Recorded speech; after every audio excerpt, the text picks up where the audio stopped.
जी, बिस्मिल्लाहिर्रहमानिर्रहीम। अस्सलाम वालेकुम to all students. Again welcome in the class of computer science. Students, हम डेटाबेस को डिस्कस कर रहे हैं and today we are going to discuss the very important topic of database. Because हम किसी भी ऑर्गेनाइजेशन के अंदर एक डेटाबेस सिस्टम इंट्रोड्यूस करवाना चाहते हैं, तो हम चाहते हैं कि हमारा जो डाटा है वो उसमें डुप्लीकेशन ना हो, वो रिलायबल हो, एक्यूरेट हो, हमारी सर्चिंग फास्ट हो, जो हमारे जो रिजल्ट्स हैं वो अकॉर्डिंग टू डिज़ायर हमें रिसीव हों, हमारी रिपोर्ट्स अच्छी हों, और अगर हमारी रिपोर्ट्स अच्छी होंगी तो we can make the good decisions. तो बेसिकली आज हम इसी से रिलेटेड जो है डिस्कस करेंगे, और आज का हमारा जो टॉपिक है नॉर्मलाइजेशन वो इसी से रिलेटेड है। ये एक प्रोसेस है, एक टेक्निक है, बिल्कुल इसी तरह जैसे हमने डिस्कस किया था SDLC, system development life cycle, कि हम कोई सिस्टम बनाने जा रहे हैं तो उसके लिए हम कौन कौन से स्टेप्स परफॉर्म करने के बाद एक अच्छा सिस्टम डिज़ाइन कर सकते हैं। इन द लास्ट लेक्चर हमने डिस्कस किया how to design the database. उसके लिए एक प्रोसेस था कंप्लीट जिसको हमने डिस्कस किया, जिसमें मेजर रोल हमारा लॉजिकल डिज़ाइन और फिज़िकल डिज़ाइन का था। तो एज इट इज़ हम अपने डेटाबेस को सिंपल बनाना चाहते हैं, उसको रिलायबल बनाना चाहते हैं, एक्यूरेट बनाना चाहते हैं, अपनी सर्चिंग को फास्ट करना चाहते हैं। तो उसके लिए हमारे पास जो प्रोसेस है, जो टेक्निक है, that is called the normalization. तो स्टूडेंट चलते हैं, देखते हैं कि हमारी नॉर्मलाइजेशन क्या है। नॉर्मलाइजेशन इज़ अ प्रोसेस और database design technique that reduce. हम इसके अंदर करते क्या है, हम चाहते हैं कि हमारी जो डेटाबेस के अंदर जो रिडंडेंसी है, जो डुप्लीकेशन है, जो हमारे रिपीटिंग ग्रुप्स हैं, वो रिमूव हो जाए। पहला जो हमारा पर्पज़ है वो ये है। सेकंड पर्पज़ हमारा स्टूडेंट्स क्या है कि want to eliminate the undesirable characteristics, कि हम रिमूव करना चाहते हैं इंसर्शन एनॉमलीज़ को, अपडेशन एनॉमलीज़ को और डिलीशन एनॉमलीज़ को। ये एनॉमलीज़ क्या है? Anomalies in the last lecture we have discussed anomalies are the errors.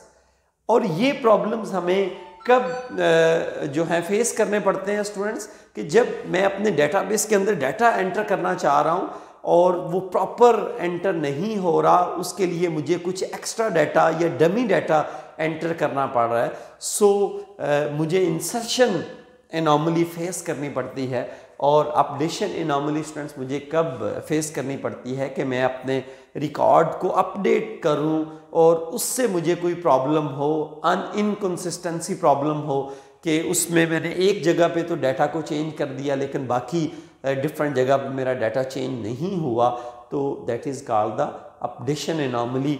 और डिलीशन एनॉमली स्टूडेंट क्या है कि जब मैं किसी स्टूडेंट का रिकॉर्ड रिमूव करना चाहता हूं तो उसको अगेंस्ट मेरे पास और काफ़ी सारी जो इंफॉर्मेशन है वो डिलीट हो जाए, तो that is called the deletion anomaly. इसको हम वन बाय वन डिस्कस करेंगे कि हम कैसे डाटा रिडंडेंसी इसको कंट्रोल कर सकते हैं और कैसे हम एलिमिनेट कर सकते हैं हमारी इन एनॉमलीज़ को। ठीक है स्टूडेंट्स, सबसे पहले इनसे पहले भी हम डिस्कस करते हैं कि हमारे पास जो ये जो नॉर्मलाइजेशन प्रोसेस है ये कंप्लीट कैसे होता है। आपके पास स्टूडेंट एक टेबल है तो वो अननॉर्मलाइज फॉर्म के अंदर है, उसके ऊपर हमने कोई भी टेक्निक अभी तक अप्लाई नहीं की, उसको प्रोसेस में से नहीं गुजारा, तो वो रिलेशन या टेबल हमारे पास अननॉर्मलाइज है। तो हमने क्या किया, सबसे पहले अपने उस टेबल के अंदर से हमारे जो रिपीटिंग ग्रुप्स हैं उनको रिमूव किया। अब रिपीटिंग ग्रुप्स क्या है? फॉर एग्जांपल एक ही स्टूडेंट के अगेंस्ट अगर मैं यहाँ पे देखूँ तो मेरे एक स्टूडेंट के अगेंस्ट अगर इंफॉर्मेशन डिफरेंट आ रही है, फॉर एग्जांपल उसके डिपार्टमेंट्स 2 आ रहे हैं या उसके रूम्स 2 आ रहे हैं या एक स्टूडेंट की कोई स्किल्स हैं वो 1 से ज़्यादा आ रहे हैं, तो ये रिपीटिंग ग्रुप्स में है। तो that is called the repeating groups. For example एक ही स्टूडेंट की इंफॉर्मेशन मैंने 1 से ज़्यादा टाइम पे एंटर कर दी, तो that is called the repeating group. Department ID, जैसे यहाँ पे मैं बार बार सेम एंटर कर रहा हूँ, डिपार्टमेंट का नेम मैं बार बार यहाँ पे सेम एंटर कर रहा हूँ, तो these are called the repeating groups. हम इनको रिमूव करना चाहते हैं। ऐसे प्रॉब्लम्स जो हैं हम इनको अपने टेबल से, अपने रिलेशन से हटाना चाहते हैं। तो जब हम अपने टेबल में से, अपने रिलेशन में से इन प्रॉब्लम्स को रिमूव कर देंगे, तो देन जो हमारा रिलेशन होगा या जो टेबल होगा वो फर्स्ट नॉर्मल फॉर्म के अंदर होगा। जब हमने रिपीटिंग ग्रुप्स को रिमूव किया, now we are in the first normal form. अब सेकंड नॉर्मल फॉर्म में जाने के लिए हमें रिमूव द पार्शियल डिपेंडेंसीज को हमें रिमूव करना पड़ेगा। अब पार्शियल डिपेंडेंसीज क्या है, इनको हम इंशाल्लाह डिटेल में डिस्कस करेंगे कि टेबल के अंदर पार्शियल डिपेंडेंसी क्या है, क्योंकि ऑलरेडी हमें ये कॉन्सेप्ट है कि टेबल के अंदर की क्या होती है, प्राइमरी की, और हमारी प्राइमरी की एक से ज़्यादा एट्रीब्यूट्स पे भी बेस कर सकती है। और ये पार्शियल डिपेंडेंसी हमें ये प्रॉब्लम कब फेस करना पड़ता है कि जब हमारे टेबल के अंदर हमारे जो नॉन की एट्रीब्यूट्स हैं, ऐसी फील्ड जो की का हिस्सा नहीं है, कुछ हमारे नॉन की एट्रीब्यूट हमारे प्राइमरी की के एक हिस्से पे डिपेंड कर रहे हैं और कुछ एट्रीब्यूट हमारे प्राइमरी की के दूसरे हिस्से पे डिपेंड कर रहे हैं, तो that is called the partial dependency. तो इसको भी हम रिमूव करना चाहते हैं। इसका सोल्यूशन क्या है, इसको भी हम देखेंगे। तो जब हम अपने टेबल में से पार्शियल डिपेंडेंसीज को रिमूव कर लेते हैं, तो हम किस फॉर्म में अपने टेबल को लेके आ जाते हैं, सेकंड नॉर्मल फॉर्म। अगर हम अपने टेबल को थर्ड नॉर्मल फॉर्म में लेके जाना चाहते हैं, तो उसके लिए मुझे ट्रांजिटिव डिपेंडेंसी को रिमूव करना पड़ेगा। इसको भी हम डिटेल में डिस्कस करेंगे फ्यूचर में इंशाल्लाह। इसका प्रॉपर सेपरेट एक लेक्चर बनाऊंगा। ट्रांजिटिव डिपेंडेंसी स्टूडेंट ये होती है कि जब कोई नॉन की एट्रीब्यूट, हमारे टेबल के अंदर डिफरेंट एट्रीब्यूट्स हैं, डिफरेंट फील्ड्स हैं, उसमें आपका एक जो एट्रीब्यूट होगा वो प्राइमरी की होगा, तो यकीनन जो बाकी एट्रीब्यूट्स हैं वो नॉन की एट्रीब्यूट्स हैं। जब कोई नॉन की एट्रीब्यूट किसी दूसरे नॉन की एट्रीब्यूट पे डिपेंड करता है, तो that is called the transitive dependency. तो इसको भी हम अपने टेबल से रिमूव करना चाहते हैं। और जब हम अपने टेबल से इस ट्रांजिटिव डिपेंडेंसी को रिमूव कर लेते हैं, तो हमारा टेबल थर्ड नॉर्मल फॉर्म के अंदर कन्वर्ट हो जाता है। तो यहाँ तक हमने बहुत सारे अपने प्रॉब्लम्स को रिमूव कर लिया। और इन इनिशियल हम ये जो है 3 नॉर्मल फॉर्म्स को ही डिस्कस करेंगे स्टूडेंट। हमारे पास इसके बाद हायर नॉर्मल फॉर्म्स भी होती हैं, जैसे BCNF है हमारे पास, 4th नॉर्मल फॉर्म है, हमारे पास 5th नॉर्मल फॉर्म है। इसको हम लेटर ऑन इंशाल्लाह डिस्कस करेंगे। तो हमारे पास नॉर्मलाइजेशन का ये एक कंप्लीट प्रोसेस है, जिसकी मदद से हम अपने डेटाबेस को मोर सिंपल एंड रिलायबल बना सकते हैं। तो आफ्टर डिस्कसिंग दिस प्रोसेस, अब हम देखते हैं कि हमारे पास ये इंसर्शन, अपडेशन और डिलीशन एनोमलीज क्या होती हैं, कैसे ये हमारे टेबल के अंदर अक्कर होती हैं।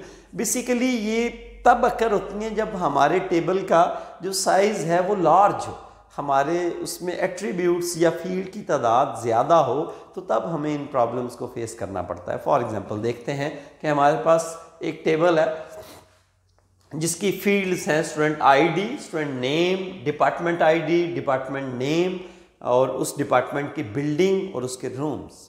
उसमें मैंने 3 स्टूडेंट्स का डाटा एंटर किया है, उसका ID, name, department ID, department name, उसकी बिल्डिंग और उसका रूम। अब इंसर्शन प्रॉब्लम कब होगी? For example a new department information you want to store, कि आप अपने इस टेबल के अंदर आपको एक नया डिपार्टमेंट अलॉट हुआ है, तो आप सिर्फ उसकी इंफॉर्मेशन एंटर करना चाहते हैं इस टेबल्स के अंदर, तो it will be a problem. कैसे? मैं अगर सिर्फ डिपार्टमेंट की इंफॉर्मेशन यहाँ पे डिपार्टमेंट आईडी, नेम, उसका बिल्डिंग और उसका रूम यहाँ पे एंटर करना चाहता हूँ, तो कुछ फील्ड्स मुझे यहाँ पे ब्लैंक खाली छोड़नी पड़ेंगी, क्योंकि उसके अगेंस्ट मेरे पास स्टूडेंट की इंफॉर्मेशन तो अवेलेबल ही नहीं है। तो इट मीन्स कि मुझे कुछ डमी डाटा यहाँ पे एंटर करना पड़ेगा। तो that is the insertion problem. For example एक और प्रॉब्लम देखते हैं। A student information want to store who did not assign department. मैं एक स्टूडेंट की इंफॉर्मेशन स्टोर करना चाहता हूं, लेकिन अभी उसको कोई भी डिपार्टमेंट असाइन नहीं हुआ, तो स्टूडेंट मैं जब भी स्टूडेंट का डाटा यहां पे एंटर करूंगा तो मेरे पास ये सारी डिपार्टमेंट की इंफॉर्मेशन भी मुझे एंटर करना पड़ेगी। या तो मैं इसको ब्लैंक छोड़ूंगा या इसमें कोई डमी डाटा एंटर करूंगा। सो अगेन एक प्रॉब्लम है। तो this is called the insertion problem. Next हम स्टूडेंट देखते हैं कि अपडेशन की। जी स्टूडेंट्स, हमने देखा कि इंसर्शन प्रॉब्लम्स हमें कैसे फेस करना पड़ती है। So next is the updation problem. अब हमें अपडेशन प्रॉब्लम्स कहाँ पे फेस करनी पड़ती है? फॉर एग्जांपल हमारे पास टेबल के अंदर एक डिपार्टमेंट आईडी है, उसके अगेंस्ट हमारे पास डिपार्टमेंट की बिल्डिंग है और रूम है। फॉर एग्जांपल हमने एक बिल्डिंग की जो आईडी है या उसका जो नंबर है उसको चेंज कर दिया। तो अब क्या है कि मुझे उसके अगेंस्ट, फॉर एग्जांपल मेरे टेबल के अंदर 100 स्टूडेंट के डाटा के अंदर उस बिल्डिंग की इंफॉर्मेशन स्टोर है। तो या तो मुझे हर स्टूडेंट के अगेंस्ट 1 बाय 1 उसकी बिल्डिंग इंफॉर्मेशन को चेंज करना पड़ेगा। और अगर मेरे पास एक बिग टेबल है, यू कैन थे मोर देन 1000 स्टूडेंट उसके अंदर डाटा एंटर है, और मुझे हर स्टूडेंट्स के अगेंस्ट उसको सर्च करने के बाद उसकी बिल्डिंग इंफॉर्मेशन को चेंज करना पड़े, तो that is the big task. और अगर किसी 1, 2, 4 जगह पे भी मेरी वो इंफॉर्मेशन अपडेट नहीं होती तो that's a problem. So this problem is called the inconsistency problem और अपडेशन प्रॉब्लम। जी स्टूडेंट, तो हमारे पास जो थर्ड प्रॉब्लम हमें फेस करना पड़ता है वो that is called the deletion. अब डिलीशन क्या है? If you want to remove any student information, इस टेबल के अंदर मैं अगर किसी स्टूडेंट की इंफॉर्मेशन को डिलीट करना चाहता हूं तो स्टूडेंट्स इसके अगेंस्ट मुझे कुछ ऐसा डाटा भी रिमूव करना पड़ेगा जिसको मैं डिलीट नहीं करना चाहता।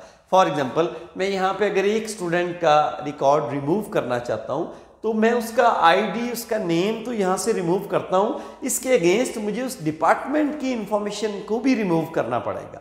या आप इसके अपोजिट अगर कर लें कि मुझे किसी डिपार्टमेंट की इंफॉर्मेशन को यहाँ से रिमूव करना है तो इसके अगेंस्ट मुझे किसी स्टूडेंट का जो डाटा है उसको भी रिमूव करना पड़ता है, तो that is called the deletion problem. तो इन सारे प्रॉब्लम्स का स्टूडेंट सोल्यूशन क्या है उसको भी हम देखते हैं। तो इसका सोल्यूशन ये है, यहाँ पे मैंने इसको लिखा है कि डीकम्पोज द बिग टेबल। आपका जो बड़ा टेबल है उसको डीकम्पोज कर दें, उसको छोटे टेबल्स में डिवाइड कर दें इन स्मॉल टेबल्स, तो हमारा ये प्रॉब्लम सॉल्व हो सकता है। एक और मैंने बात यहाँ पे लिखी है, अ table should contain a single idea. That is very important कि अगर आप कोशिश करें कि अपने टेबल्स को इस तरह क्रिएट करें कि उसमें सिंगल आइडिया हो, सिंगल इंफॉर्मेशन उसमें एंटर हो। फॉर एग्जांपल अगर स्टूडेंट इन्फो का टेबल है तो उसमें जिस स्टूडेंट की इंफॉर्मेशन हो, डिपार्टमेंट का टेबल है तो उसमें डिपार्टमेंट से रिलेटेड इंफॉर्मेशन हो, स्टूडेंट की फ़ी की इंफॉर्मेशन है तो उस जस्ट फ़ी से रिलेटेड ही उसमें मैं इंफॉर्मेशन एंटर करूं, तो I can avoid all these problem. हम इन सारे प्रॉब्लम्स को एलिमिनेट कर सकते हैं। फॉर एग्जांपल इसको देखते हैं हम कि हमारे पास एक टेबल है जिसके अंदर 1, 2, 3, 4, 5 एंड 6 फील्ड्स हैं।